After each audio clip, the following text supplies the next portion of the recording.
nous a menti. On nous a dit que le bonheur, c'est une destination.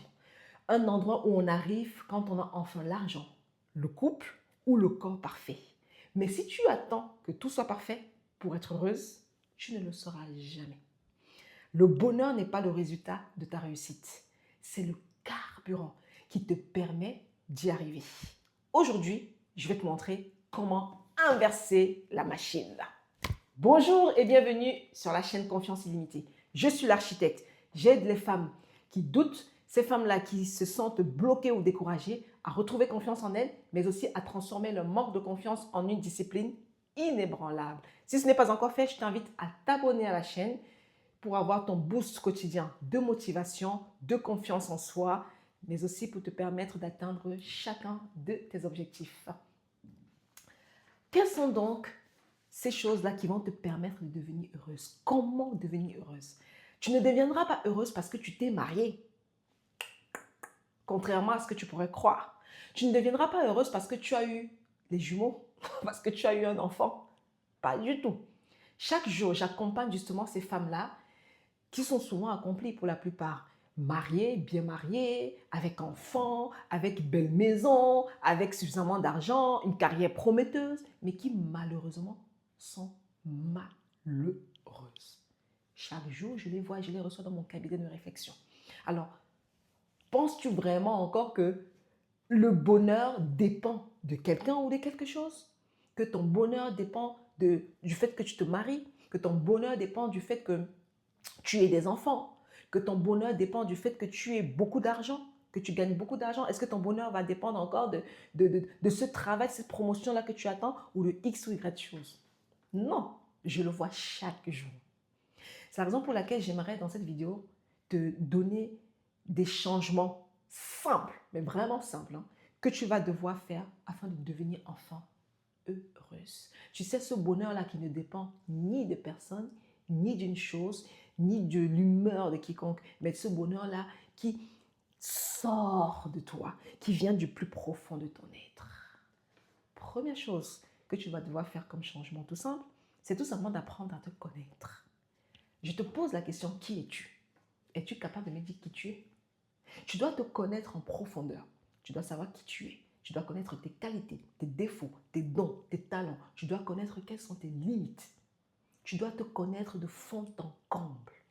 Tu dois te connaître avec précision. Et ça va te demander pour ça de l'introspection. Donc, il va falloir que tu apprennes à te connaître, que tu saches qui tu es. Et pour cela, tu vas devoir prendre un simple cahier, un bloc-notes où tu vas devoir écrire cela. Tu vas devoir te décrire, tu vas devoir te présenter, tu vas devoir savoir, tu vas écrire qui tu es en fait, comme je l'ai dit, défauts, qualités, tes limites, ce que tu aimes, ce que tu n'aimes pas, ce que tu tolères, ce que tu ne tolérerais pas, mais tu vas devoir l'écrire dans un bloc-notes, très important. C'est la première chose qui va te permettre justement d'être plus heureuse. La deuxième chose, c'est tout simplement d'avoir une passion. Et il y a une passion. J'ai accompagné une femme, justement, dans mes coachings et accompagnements. Elle a mari, elle a enfant, elle a belle maison, Mais quand je vous dis elle a tout, mais elle est malheureuse, hein. Et au fil du temps, en travaillant avec elle, j'avais compris, j'ai détecté que le problème qu'elle avait, c'est tout simplement qu'elle n'avait pas de passion. Sa vie ne dépendait que de son mari. Sa vie ne dépendait que de ses enfants. Sa vie ne dépendait que de l'argent. Sa vie ne dépendait que de la grande et belle maison qu'elle avait. En fait, sa vie ne dépendait que des biens matériels et des personnes. Mais sa vie et son bonheur ne dépendaient pas d'elle-même. Il lui manquait des passions. Oui, il lui manquait des passions. Sa vie, c'était le quotidien. Elle s'occupe de son mari, elle s'occupe de ses enfants, elle s'occupe d'aller travailler, mais vraiment le basique. Elle ne faisait que s'occuper des autres, s'occuper des autres, s'occuper des autres, mais jamais d'elle-même. Il lui manquait une passion. Elle n'avait pas de passion. Toujours dans ton bloc, tu dois devoir trouver une de tes passions ou plusieurs passions. Quelles sont tes passions? Moi, ma passion, l'une de mes passions favorites, c'est le sport. J'adore le sport. Sans sport, je ne vis pas. Voilà. J'aime beaucoup ça. Donc, moi, c'est une de mes passions, en dehors de la lecture, des voyages, voilà. Mais toi, tu dois devoir savoir quelles sont tes passions. Et une fois que tu as trouvé tes passions, tu dois passer à l'action, tu dois agir. J'aime le sport, moi. Qu'est-ce que je fais? 3 fois par semaine, je vais à la salle de gym. Et en plus de cela, 1 à 2 fois par semaine. En plus, je vais courir à l'extérieur. Donc, quelles sont tes passions? Trouve-moi ces passions et agis. Mets des choses en action justement pour pouvoir vivre de tes passions, pour pouvoir faire des choses que tu aimes. Troisième chose, ça va être de voyager. Qui n'aime pas les voyages? Qui n'aime pas les voyages? Même si tu n'as pas écrit dans tes passions le voyage. Qui n'aime pas les voyages? Les voyages, tout le monde aime les voyages. Les voyages, ça plaît à tout le monde. Lorsque vous entendez une femme, une personne qui dit que je n'aime pas les voyages, j'ai accompagné une jeune dame qui me disait qu'elle n'aime pas les voyages. Mais au fil du temps, en creusant, durant le coaching et l'accompagnement, je me suis rendu compte qu'en réalité, ce n'était pas qu'elle n'aimait pas les voyages, c'est qu'elle n'avait pas l'argent. C'est l'argent qui lui manquait.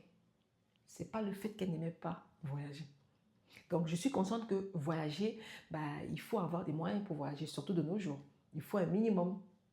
Il faut même plus que le minimum pour pouvoir voyager.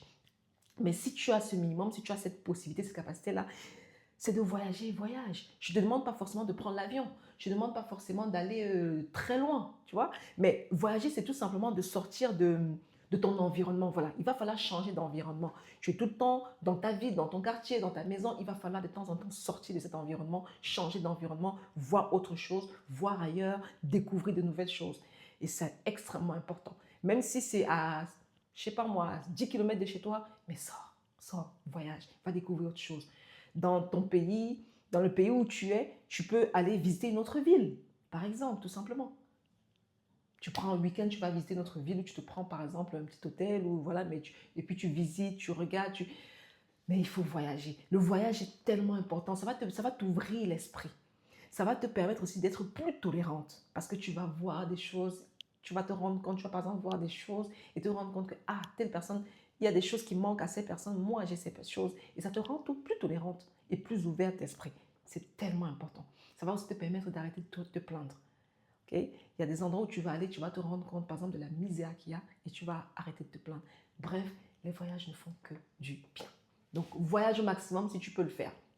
Quatrième chose, pour devenir plus heureuse, fais du sport. Fais du sport, fais du sport. Et une activité sportive. Si tu ne peux pas ou ne veux vraiment pas avoir une activité sportive, aie une activité au moins physique. Activité physique, par exemple, ça va être tout simplement de marcher. Tu sors de chez toi, tu marche rapide pendant un bon moment. Ça, tu peux le faire. Mais vraiment, moi, je recommande vraiment le sport. Le sport, ça, c'est... Désolé, mais le sport, c'est la vie. Je ne comprends même pas qu'on puisse vivre sans sport. Désolé de le dire. Les sportifs, s'il y a des sportifs et des sportives ici, dites-moi, vous connaissez, vous savez ça, cette sensation-là qu'on ressent après une bonne séance de sport. Qu'importe le sport que c'est, hein, ça peut être en salle de muscu, ça peut être juste courir, ça peut être faire du tennis, ça peut être de la natation. Vous savez, les sportifs, je vous dis honnêtement, observez bien, les sportifs sont souvent les plus heureux. Je suis désolée, je le dis. Observez autour de vous, les sportifs sont souvent les plus heureux. Les sportifs sont souvent aussi les plus concentrés. Et ce sont des gens qui ont l'habitude qui aiment le dépassement de soi, qui savent se dépasser et qui ont l'habitude de se dépasser. C'est souvent des personnes qui ont une meilleure hygiène de vie, les sportifs. Observez bien autour de vous. Je ne parle pas forcément de sportifs de haut niveau. Hein. Simple sportif, moi je suis une sportive, mais pas sportif de haut niveau. Donc, mais ça fait du bien. Si vous voulez vraiment libérer de l'endorphine là, cette hormone du bonheur, si vous voulez vous sentir bien, faites du sport. En même temps, par la même occasion, mais ça va vous permettre de prendre soin de votre santé et de votre corps. Cinquième chose, ça va être tout simplement d'être curieuse. Soyez curieuse au maximum. La curiosité, vous pouvez être curieuse d'une mille et une manières. Ça peut être en voyageant, ça peut être en allant visiter des lieux culturels tels que des musées, des châteaux. Ça peut être d'aller même visiter des zoos. Voilà, mais il faut sortir. Parce que vous ne pouvez pas être curieuse en étant chez vous. Hein. Ce n'est pas en étant dans ta maison H24, dans ton canapé, que tu vas devenir curieuse. Ce n'est pas possible. Ça ne va pas de soi. La curiosité va avec le fait de sortir de sa zone de confort. La curiosité va avec le fait de sortir de chez soi, avec le fait de bouger. Voilà, donc pour être curieux, il va falloir vraiment bouger. Okay? Sortir pour aller visiter, sortir pour aller à la bibliothèque, être curieux. C'est-à-dire que tu te dis, par exemple, avec tout ce qui se passe dans le monde entier, j'aimerais bien m'informer sur la géopolitique, par exemple. Tu vas, tu écoutes des vidéos qui parlent de la géopolitique, tu achètes des livres qui parlent de la géopolitique, tu as envie d'en savoir un peu plus sur l'économie, tu achètes des livres sur l'économie, tu suis des économistes. Voilà, mais il va falloir que tu sois plus curieuse. Et l'une des manières d'être curieuse, c'est par le voyage, par le fait de bouger, mais aussi par la lecture. Très important. Sixième chose, ça va être tout simplement de quitter les relations toxiques. Quitter les relations toxiques et remplacer ces relations toxiques par des relations saines. Le fait de quitter une relation toxique et de la remplacer par des relations saines, ça va te rendre plus heureuse. Parce que soyons clairs, hein, quand je parle de relations toxiques, c'est pas seulement une relation amoureuse, ça peut aussi être une relation amicale ou familiale. Mais une personne qui est toxique dans ton environnement, tu dois l'éjecter. Hein. Tu ne dois même pas perdre du temps, tu dois l'éjecter le plus rapidement possible pour ton propre bien-être, pour ton bonheur. Si tu veux être heureuse, entoure-toi des personnes saines. Aie des relations saines. Des personnes bienveillantes, des personnes qui t'aiment, que tu aimes, des personnes qui te motivent, qui te boostent, qui t'encouragent, qui sont bienveillantes avec toi. Voilà, entoure-toi vraiment de ces bonnes personnes et tu vas voir que ça va augmenter du bonheur en toi. Entoure-toi des personnes aussi qui sont heureuses. Ces personnes-là qui savent être heureuses. Ces personnes-là qui, malgré les difficultés de la vie, de tous les jours, savent être heureuses néanmoins, savent aller chercher un moyen toujours d'être heureux, de rire à la vie, de sourire à la vie, voilà, de vivre la vie pleinement en fait. Entoure-toi de ce type de personnes, c'est extrêmement important. La septième chose, c'est tout simplement de te parler comme tu parlerais à une amie. Une amie vient te voir et elle t'expose par exemple un problème qu'elle a, elle n'est pas bien. Qu'est-ce que tu as envie de faire? Tu as envie de la consoler. Une amie arrive et tout et son mariage ne fonctionne pas, par exemple. Qu'est-ce que tu as envie? Tu as envie d'être bienveillante avec elle, tu as envie d'être douce avec elle, tu as envie de la consoler. Tu n'as pas envie de lui, tu ne vas pas lui dire, oui, mais tout ça c'est de ta faute, je t'avais dit que ton mari c'est un mauvais mari, tu as choisi un mari toxique, oui, t'es conne, il fallait partir depuis. Non, tu as envie d'être bienveillante avec elle, tu as envie d'être douce avec elle, tu as envie de la consoler, tu as envie de la prendre dans tes bras. Tu vois, tu as envie de faire ça pour cette amie. Donc, tu vas devoir faire la même chose avec toi-même. Mais ça, sache que tu vis avec toi en fait. Tu ne vis pas avec une amie, en fait, ce qui va t'accompagner toute ta vie, c'est toi. C'est ton corps, c'est ton être là. C'est toi qui t'accompagne chaque jour. Donc, tu vas apprendre à te parler comme tu parlerais à une amie. Tu vas apprendre à être bienveillante avec toi, à être douce avec toi, à te prendre dans les bras. Oui, oui, prends-toi dans les bras comme ça. Ça fait du bien. Mais vraiment, comporte-toi avec toi-même comme tu le ferais avec une amie que tu aimes beaucoup. C'est extrêmement important. Huitième chose, c'est tout simplement d'avoir des projets et de te challenger. Oh oui, la vie, une vie sans projet, une vie sans objectif est une vie qui n'a aucune saveur, est une vie qui manque de peps. Vous voyez? Seulement, je suis désolée, vous ne pouvez pas vivre votre vie comme si vous étiez juste là, vous attendiez la mort. Parce qu'il y a des personnes comme ça, hein. Elles vivent, on dirait qu'elles attendent juste la mort. Elles attendent juste de mourir. Elles sont vides. J'ai eu à coacher ce genre de femmes qui sont vides de l'intérieur. Il n'y a rien à l'intérieur d'elles. Elles sont vides. On dirait qu'on a retiré leur âme, leur esprit. On a enterré ça, je ne sais dans quel cimetière. Et puis c'est juste leur corps qui est là en fait. Elles n'ont pas de projet, pas d'objectif, pas de passion, pas de rien. Ne soyez pas ce genre de femme-là, s'il vous plaît. Tu dois avoir des projets, tu dois avoir des objectifs et tu dois te challenger pour atteindre ces objectifs. Le fait d'avoir des objectifs dans la vie, ça va te driver, ça va te motiver et ça va te permettre de trouver un sens à ta vie. C'est extrêmement important. Ça va te permettre de trouver un sens à tes journées. Donc, tu dois avoir des projets à court, moyen, long terme. Moi, par exemple, je vous donne un exemple. J'ai décidé depuis janvier 2026 de prendre du muscle. Vous voyez là, pour l'instant, ce n'est pas encore ça. Mais j'ai décidé de prendre du muscle.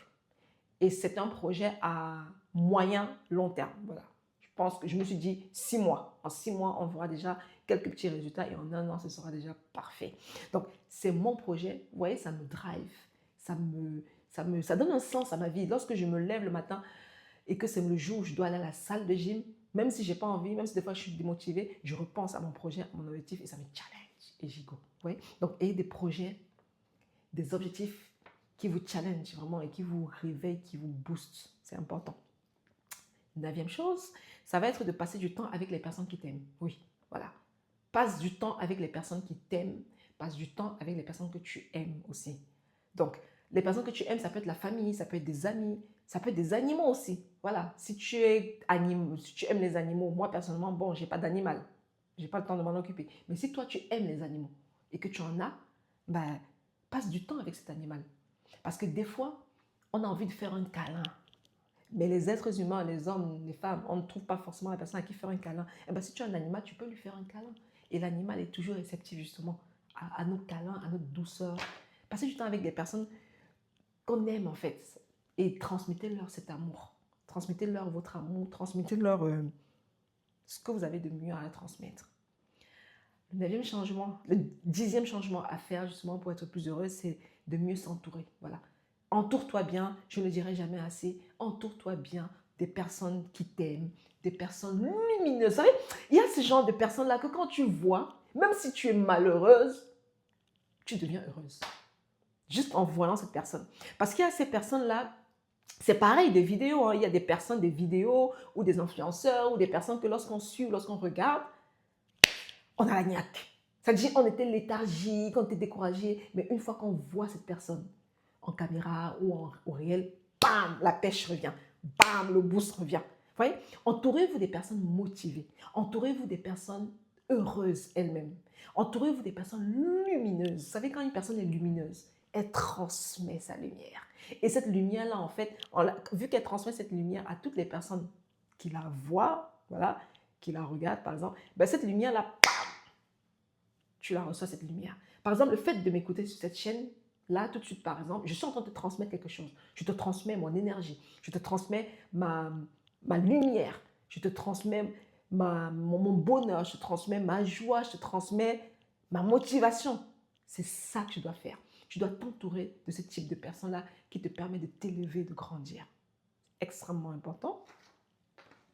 D'ailleurs, abonne-toi si ce n'est pas encore fait. Abonne-toi justement pour avoir plus de lumière sur cette chaîne. 11e chose, c'est tout simplement d'être en bonne santé et de mettre des choses en place pour être en bonne santé. Ici, je parle de tout ce qui est alimentation, je ne rentrerai pas dans les détails, hein, mais tu dois t'arranger à être en bonne santé et de mettre en place des choses qui vont te permettre d'être en bonne santé. Alimentation, hydratation, sommeil, activité physique ou sportive. 12e chose à faire pour être heureuse, c'est tout simplement de faire des choses qui te plaisent. Et des choses qui te plaisent vraiment. Voilà. Tu dois faire des choses qui te plaisent et qui te font plaisir. Voilà, tout simplement. Qu'est-ce qui te fait plaisir? Tous les jours, tu passes ton temps à offrir des cadeaux. Cadeaux d'anniversaire, cadeaux de Noël, cadeaux de ceci, cadeaux de la mère, cadeaux de... Mais toi, offre-toi des cadeaux aussi. N'attends pas que les autres fassent les choses pour toi, mais fais-le d'abord pour toi-même. Offre-toi des fleurs. N'attends pas que ton amoureux vienne t'offrir des fleurs. Prends l'habitude d'aller chez le fleuriste et offre-toi des fleurs de temps en temps. Offre-toi des fleurs. C'est une manière de t'offrir de l'amour à toi-même.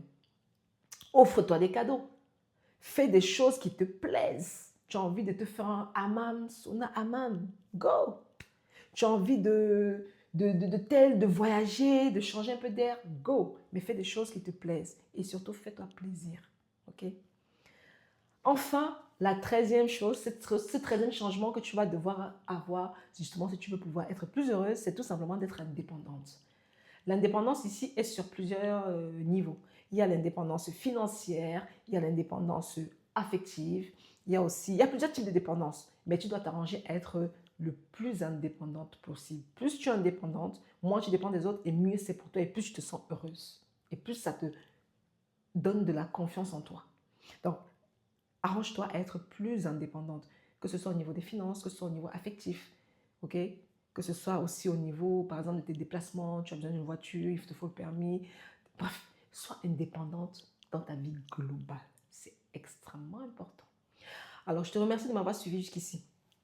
Si cette vidéo t'a plu, n'hésite surtout pas à liker la vidéo, à partager, abonne-toi si ce n'est pas fait. Mets-moi en commentaire quelles sont, parmi ces 13 habitudes que j'ai données là, pour devenir plus heureuse, quels sont ces changements-là que toi, tu as déjà mis en place ou que tu vas mettre en place justement pour devenir beaucoup plus heureuse. Et garde ceci avant de partir. Chaque jour qui passe est une nouvelle chance pour toi de te rapprocher de tes rêves. Et qu'importe les cartes que la vie t'a données, c'est à toi et à toi seul de créer ta propre magie. C'était l'architecte.